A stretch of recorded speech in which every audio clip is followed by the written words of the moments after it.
अस्सलातु वस्सलामु अला सय्यिदिल अंबियाइ वल मुरसलीन अम्मा बअदु फ़अऊज़ु बिल्लाहि मिनश शैतानिर रजीम बिस्मिल्लाहिर रहमानिर रहीम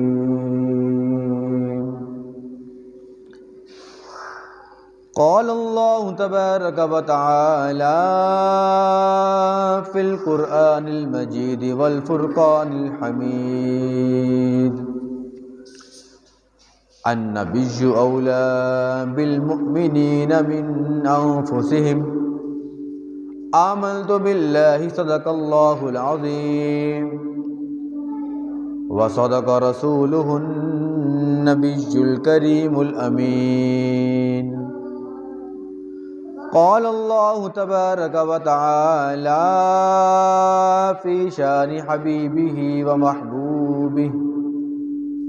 महबूबिही मुख़बिरन व आमिरा इन्नल्लाह व मलाइकतहु युसल्लूना अलन नबी या अय्युहल्लज़ीना आमनू सल्लु अलैहि व सल्लिमू तस्लीमा।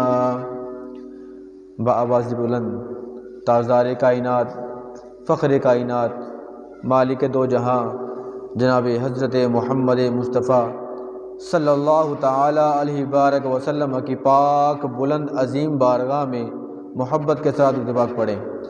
अस्सलातु वस्सलामु अलैका या सय्यदी या रसूलल्लाह व अला आलिका व अस्हाबिका या सय्यदी या हबीबल्लाह।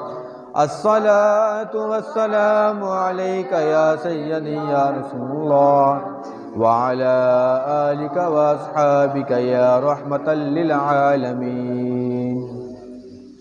अल्लाह की हम्द व सना और उसके प्यारे महबूब जनाब हज़रत मोहम्मद मुस्तफ़ा सल्लल्लाहु ताला अलैहि बारक वसल्लम की पाक बुलंद अज़ीम बारगाह में दुरूद पाक का नज़राना पेश करने के बाद अल्लाह करीम का बेहद व बेहिसाब लाखों करोड़ों बार शुक्र अदा करते हैं कि मालिक दो जहां ने हम सबको ज़िंदगी में एक मरतबा फिर ये मुक़द्दस दिन अता फरमाया है।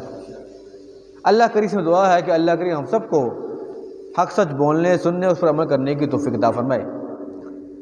मेरे नबी के ग़ुलामों, खुतबा के अंदर जो मैंने आयत करीमत तलावत फरमाई है, रब कदीर खालिक कायनात इरशाद फरमाता है अन-नबिय्यु औला बिल मुअमिनीना मिन अनफुसिहिम, कि नबी जो है तुम्हारी जानों से ज़्यादा तुम्हारे करीब है।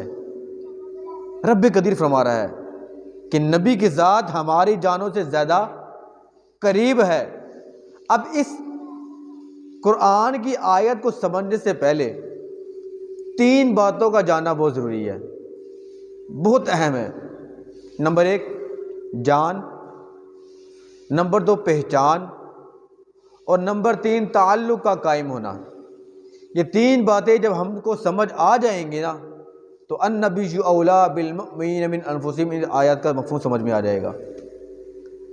कोई इंसान, मिसाल के तौर पर कोई इंसान किसी को जानता भी है, पहचानता भी है, लेकिन ताल्लुक़ कायम नहीं है, तो ज़रा बतलाओ तो सही उस बंदे की बात बनेगी कि नहीं? नहीं बनेगी, क्योंकि ताल्लुक़ कायम नहीं है। आइए कुरान से एक दो मिसालें देके मैं आपको समझाता हूँ।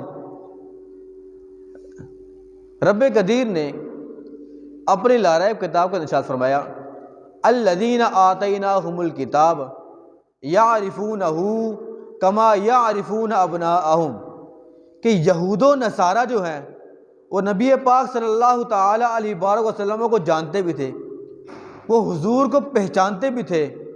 कितना गहरा जानते थे, कितना गहरा पहचानते थे।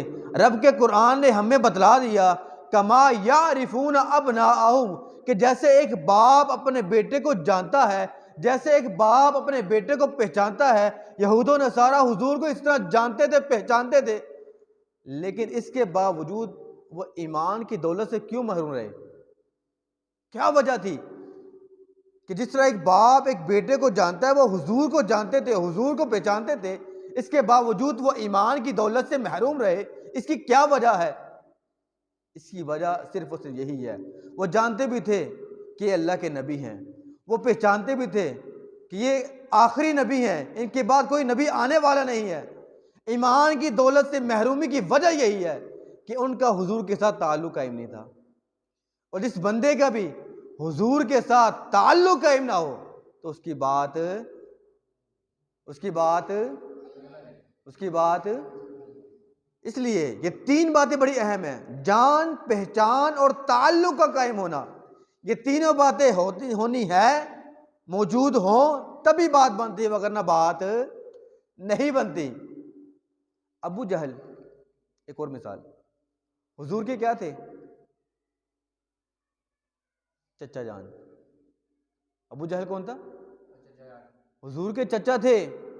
इतनी गहरी जान, इतनी गहरी पहचान, इतना गहरा रिश्ता, इसके बावजूद वो ईमान की दौलत से क्यों मरूं रहा? इसकी क्या वजह थी? वो जानता था ना नबी है, वो जानता था रसूल है, सब कुछ मालूम था, इतनी गहरी जान पहचान, इतना गहरा रिश्ता भी था, उसके बावजूद वो ईमान की दौलत से क्यों महरूम रहा? वजह क्या थी? कि हुजूर के साथ ताल्लुक कायम नहीं था, तभी वो बेईमान रहा, ईमानदार न रहा। और जिस बंदे का हुजूर के साथ ताल्लुक कायम ना हो उसके बाद नहीं बनती। कुरान की आयत इंशाल्लाह आपको समझ में आएगी। ये मिसालें अपने ज़हन में उठाना कि जान पहचान और ताल्लुक का कायम होना बहुत ज़रूरी है। अबू जहल हुजूर के चचा, जानते थे, पहचानते थे, लेकिन ताल्लुक कायम नहीं था, बेईमान रहा। यहूद और नसारा हुजूर को जानते थे, पहचानते थे, बेईमान रहे, ताल्लुक कायम नहीं था। और जिस बंदे का हुजूर के साथ ताल्लुक कायम ना हो उसकी बात नहीं बनती।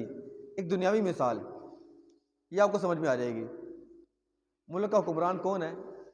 शहबाज शरीफ। ये शहबाज शरीफ के यहाँ काम करते हैं या इनका ताल्लुक कायम है, उनके साथ रहते हैं, सेक्रेटरी हैं, पीएन है, जो भी है साथ रहते हैं ये। अब मैंने पीएचडी की हुई है,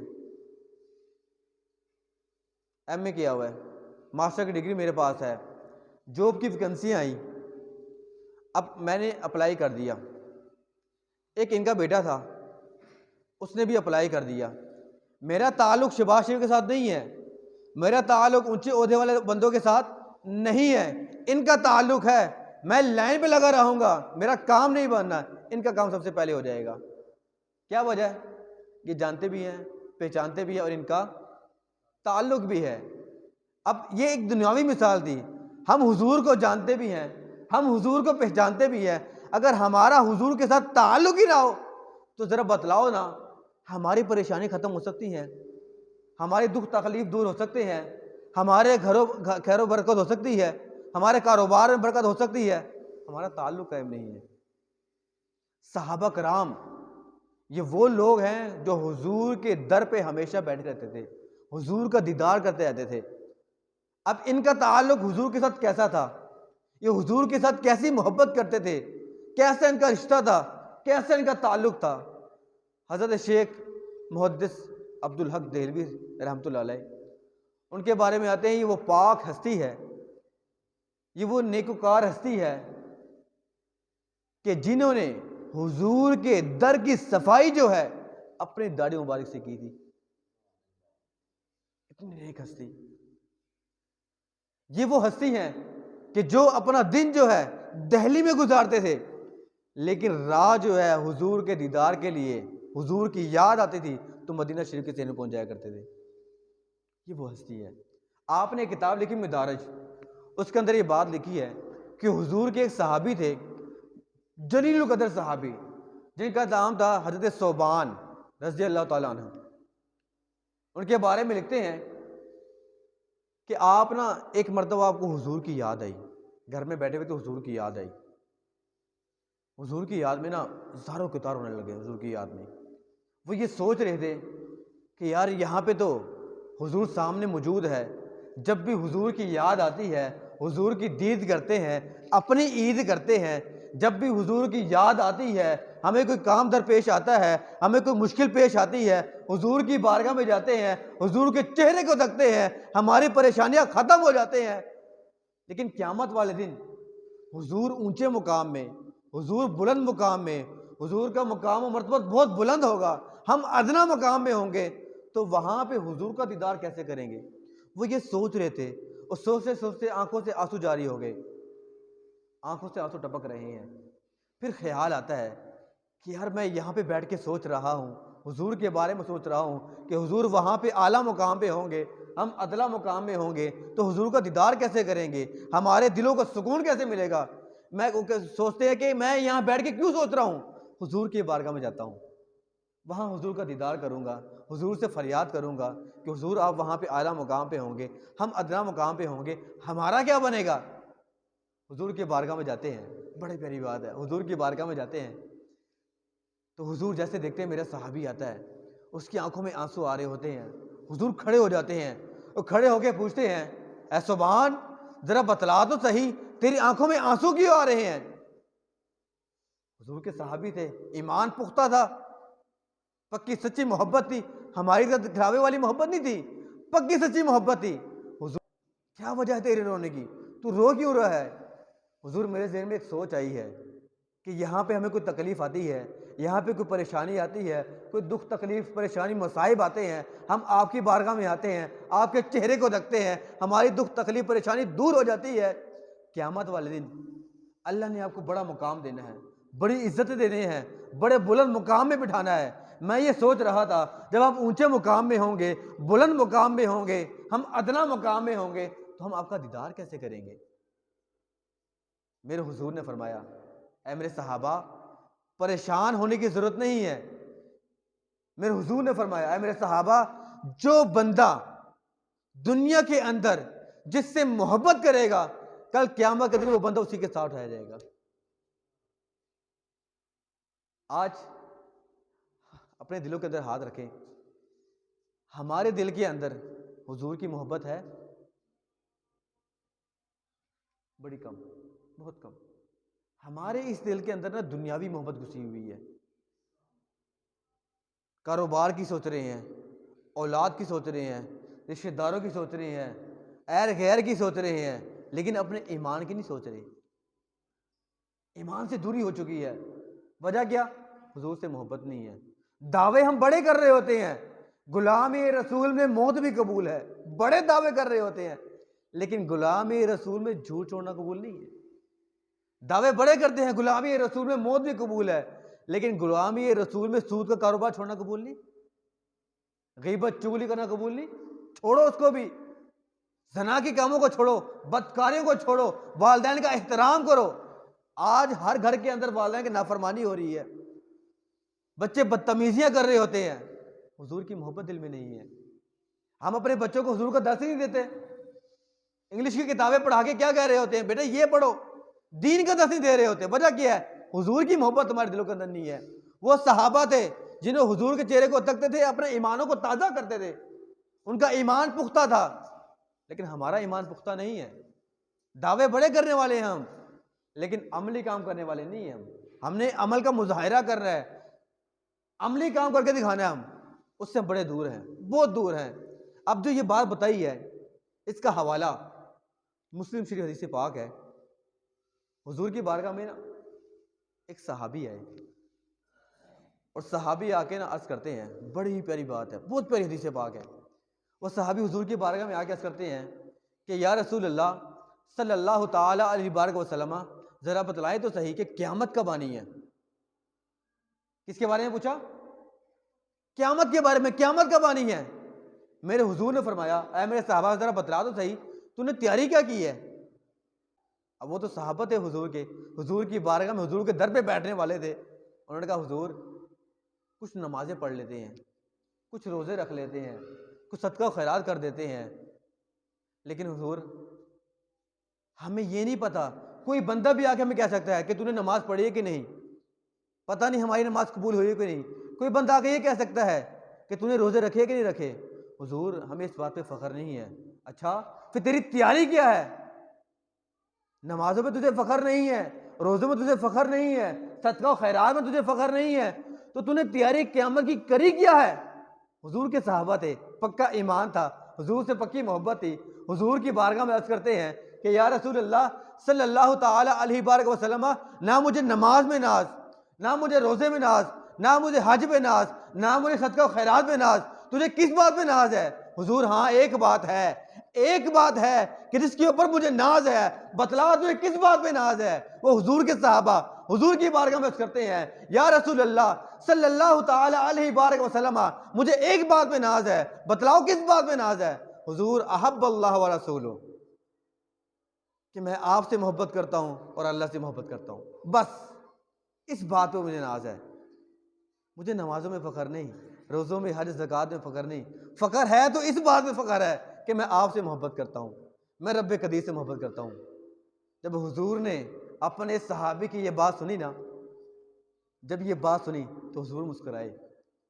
हुजूर ने फरमाया, ऐ मेरे सहाबा परेशान ना हो, ये जो जेल में सोचे बनी हुई हैं निकाल दे बाहर, परेशान ना हो। आज तूने मोहब्बत का इजहार मुझसे यहां पे कर दिया है, कल क़यामत के दिन रब्बे कदीर तुझे मेरे साथ उठाएगा। ये है मोहब्बत, ये है इश्क, ये है प्यार। आज हम दुनिया के प्यार में डूबे हुए हैं यार, हुजूर से मोहब्बत ही नहीं करते। हुजूर से मोहब्बत करके खुदा की इज्जत की कसम हमारी जिंदगियां संवर जाएंगी, हमारे घरों में मुश्किलात खत्म हो जाएंगी, कोई तकलीफ नहीं आएगी अगर हुजूर से मोहब्बत करेंगे। हम दावे बड़े करते हैं लेकिन अमल नहीं करते हैं, हम अमल नहीं करते। आप हमारा ताल्लुक हुजूर के साथ मजबूत होना चाहिए, लेकिन हमारा ताल्लुक हुजूर के साथ मजबूत नहीं है। आज कदम कदम पे नाशुक्री कर रहे होते हैं, कदम कदम पे गुनाह कर रहे होते हैं, हुजूर के फरमान की नाफरमानी कर रहे होते हैं, हुजूर के फरमान को टाल रहे होते हैं, ऐसे अमल कर रहे होते हैं। इस ताल्लुक को हमने मजबूत करना है, इस ताल्लुक को हमने कायम करना है। तो क्या करना चाहिए? किसी डॉक्टर के पास जाएंगे, किसी हकीम के पास जाएंगे, किसी तबीब के पास जाएंगे, किसी नजूमी के पास जाएंगे? किसी के पास जाने की जरूरत नहीं है। रब का कुरान उठाओ, रब कदीर ने अपनी लाराइब किताब के अंदर इरशाद फरमा दिया है, इन्नल्लाह व मलाइकतहु युसल्लूना अलन नबी या अय्युहल्लज़ीना आमनू सल्लु अलैहि व सल्लिमू तस्लीमा। रब कदीर फरमा दिया, ताल्लुक कमजोर हो गया है, कमजोर हो गया है, ताल्लुक को मजबूत करना है, ताल्लुक को बढ़ाना है। चलो फिर क्या करना है? इन्नल्लाह व मलाइकतहु, रब फरमाता है कि मैं और मेरे फरिश्ते जो हैं युसल्लूना अलल नबी, नबी की ज़ात पर दुरूद सलाम भेजते हैं। या अय्युहल्लज़ीना आमनू, ए ईमान वालो, सल्लु अलैहि व सल्लिमू तस्लीमा, कि तुम भी मेरे हुजूर की बारगाह में कसरत के साथ दुरूद पाक पढ़ा करो। ये रब ने हमें पैगाम दे दिया अपने ताल्लुक को मजबूत करने के लिए।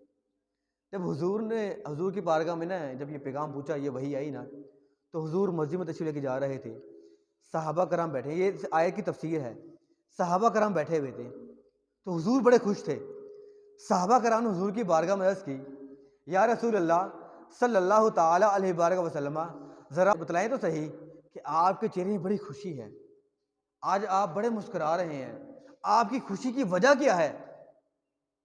मेरे हुजूर ने फरमाया, ऐ मेरे सहाबा, आज अल्लाह करीम ने मेरी शान को बड़ा बुलंद कर दिया है, मेरी इज्जत को बड़ा बुलंद कर दिया, बड़ा नवाजा है मुझे। आज अल्लाह और उसके फरिश्ते जो हैं मेरे ऊपर दुरूद सलाम पढ़ते हैं। जब हुजूर ने यह बात कही ना, दरमियान में सैयदना अबू बकर सिद्दीक भी तशरीफ फरमा थे। सैयदना अबू बकर सिद्दीक रज़ियल्लाहु अन्हु खड़े हुए, और खड़े होने के बाद हुजूर के बारे में अदबन अर्ज़ करते हैं, या रसूलल्लाह के नाम पर मैं कुर्बान, मेरे वालिदैन कुर्बान, मेरे माल जान सब कुछ कुर्बान है। या रसूलल्लाह बताइए तो सही कि आपके सदक़े से, ये हुजूर के सहाबा थे जो हुजूर से मोहब्बत करते थे, उनका ईमान कितना पुख्ता था कि आपके सदक़े से हमारी भी कोई बिगड़ी बात बनी है कि नहीं बनी? मेरे हुजूर खामोश हो गए। खामोशी होने के बाद कुछ देर के बाद बोलते हैं, ऐ मेरे सहाबा, आपने अभी कुछ देखा? सहाबा कराम अर्ज़ करते हैं, रसूलल्लाह हमने तो कुछ भी नहीं देखा। अच्छा, अभी अभी मेरे पास हज़रत जिब्रील अमीन आए हैं और वो रब्बे कदीर का ये पैगाम लेकर आए हैं कि हुवल्लज़ी युसल्ली अलैकुम व मलाइकतुहु, ऐ मेरे बंदो, अभी अभी जिब्रील अमीन मेरे पास आए थे और वो रब का ये पैगाम लेकर आए हैं कि जो बंदे भी मेरे ऊपर दुरूद पाक पढ़ते हैं, व मलाइकतुहु, अल्लाह के फरिश्ते उसके ऊपर दुरूद सलाम भेजते हैं, युसल्लूना अलन नबी। बस यही नहीं कि तुम मेरे ऊपर दुरूद पाक भेजो, आपका फरिश्ता तुम्हारे लिए सलाम लेकर आए, बस यही नहीं, रब ने फरमा दिया आगे, लियुखरिजकुम मिनज़्ज़ुलुमाति, बस सलाम नहीं भेजना, बल्कि जो बंदा मेरी बारगाह में दुरूद पाक पढ़ता है, रब कदीर फरमाता है लियुखरिजकुम मिनज़्ज़ुलुमाति इलन नूर, उसको अंधेरे से निकाल कर नूर की तरफ दाखिल कर देते हैं। जुल्मत के अंधेरे से निकाल दिया, आगे उजाला ही उजाला है, नूर ही नूर है। किस बंदे के लिए? जो हुजूर की बारगाह में दुरूद सलाम पढ़ता है, जिसका हुजूर के साथ ताल्लुक कायम है, जिसका हुजूर के साथ ताल्लुक मजबूत है, उसके लिए रब फरमा रहा है कि अंधेरे से निकाल के इसको नूर में दाखिल कर दो। अब हदीस पाक के अल्फाज, जो ये नूर वाले बंदे होंगे, इनके आगे भी नूर, इनके पीछे भी नूर, इनके दाएं भी नूर, इनके बाएं भी नूर। रवायत में आता है कि वो नूर उनकी पेशानी पे पेवस्त कर दिया जाएगा, वो जिधर भी देखे जाएंगे नूर ही नूर होता जाएगा। अब क़यामत का मंजर होगा, जो बेनूरे होंगे वो नूर वालों से अर्ज करेंगे कि यार हमारा मोहल्ला एक, हमारी गली एक जगह में रहते थे, खाते पीते थे, यार जो तुझे नूर मिला है ना उसका कुछ हिस्सा मुझे भी दे दे। अब वो नूर वाले जिनको अल्लाह की तरफ से नूर अता किया गया होगा, वो कहेंगे अच्छा दुनिया के अंदर जो तू जिस नूर का इनकार किया करता था, जा दुनिया में जाएगा उस नूर को तलाश कर। अब वो वापस पलटेंगे नूर के लिए, जैसे ही वापस पलटेंगे अल्लाह की तरफ से एक दीवार हाइल हो जाएगी। अब जो बेनूरे होंगे उनके ऊपर तो अल्लाह का अजाब हो रहा होगा, अल्लाह का अजाब नाजिल हो रहा होगा, लेकिन जो नूर वाले होंगे, जिनका ताल्लुक हुजूर से मजबूत होगा, जिनकी मोहब्बत हुजूर के साथ सच्ची होगी, उनके ऊपर रब की रहमत छम छम करके बरस रही होगी। ये वो कि जिनका ताल्लुक हुजूर के साथ मजबूत है। हमारा ताल्लुक मजबूत नहीं है, तो हमने अपने ताल्लुक को मजबूत कराना है, मजबूत बनाना है। उसके लिए हमें क्या करना पड़ेगा? हुजूर की बारगाह में कसरत के साथ दुरूद पाक पढ़ना पड़ेगा, कसरत के साथ, तभी हमारा ताल्लुक मजबूत होगा। अल्लामा इकबाल से किसी ने पूछा कि आपको इतनी शान, इतनी इज्जतें मिली हैं, बड़ा वकार, बड़ी इज्जत मिली है, बड़ा मकाम व मर्तबा मिला है, इसकी क्या वजह है? अल्लामा इकबाल शायर मशरिक, उनके बारे में आप फरमाते हैं कि मुझे पता नहीं मुझे इज्जत व मर्तबा क्यों मिला है। जहाँ तक मुझे याद आता है कि मैंने ज़िंदगी में ना सिर्फ एक मर्तबा हुजूर की बारगाह में सिद्क़ के दिल से 1 करोड़ मर्तबा दुरूद पाक पढ़ा था। उस 1 करोड़ मर्तबा दुरूद पाक पढ़ने से मुझे ये सिला मिला है कि मेरी दुनिया भी रोशन हो गई है, मेरी आखिरत भी रोशन हो गई है। अल्लाह ने मुझे यहाँ पे भी इज्जत नवाजी है और वहाँ पे इज्जत नवाजी है। करा क्या है? 1 मर्तबा हुजूर की बारगाह में मोहब्बत के साथ दुरूद पाक पढ़ा है। दुरूद पाक के फ़ज़ाइल तो आपको पता है, अल्लाह 10 रहमतें नाज़िल फरमाता है, 10 बरकतें देता है, 10 दराजात बुलंद करता है। करना क्या है? 1 मर्तबा। हुजूर का फरमान है ना कि जो बंदा भी मेरे ऊपर सिर्फ 1 मर्तबा दुरूद पाक पढ़ता है ना, तो रब कदीर उसके ऊपर 10 रहमतें नाज़िल फरमाता है, 10 दराजात बुलंद कर देता है और 10 उसके गुनाहों को मिटा देता है। सिर्फ 1 मर्तबा दुरूद पाक पढ़ने की ये बरकत है, 1 मर्तबा पढ़ने की। दूसरा तो हमने ये मामूल बनाना है कि हुजूर की बारगाह में हर लम्हा, हर घड़ी जो है दुरूद पाक पढ़ते रहना है, ताकि हमारा ताल्लुक जो है मजबूत हो, हमारा ताल्लुक हुजूर के साथ कायम हो। जानते भी हैं, पहचानते भी हैं, लेकिन हमारा ताल्लुक कायम नहीं है। इस ताल्लुक को हमने मजबूत करना है। अब एक और हदीस पाक बयान करके चला जा चाहूँगा। एक बंदे ना ज़िंदगी में सिर्फ 1 मर्तबा दुरूद पाक पढ़ा, उसकी मौत हो गई। बड़े गुनाह किए थे, हर कदम में, हर लम्हा उसकी ज़िंदगी में गुनाह ही गुनाह थे, लेकिन सिर्फ 1 मर्तबा हुजूर की बारगाह में उसने दुरूद पाक पढ़ा था। मौत आ गई, वफात पा गया, मर गया। और ये सही हदीस है, सही हदीस पाक है।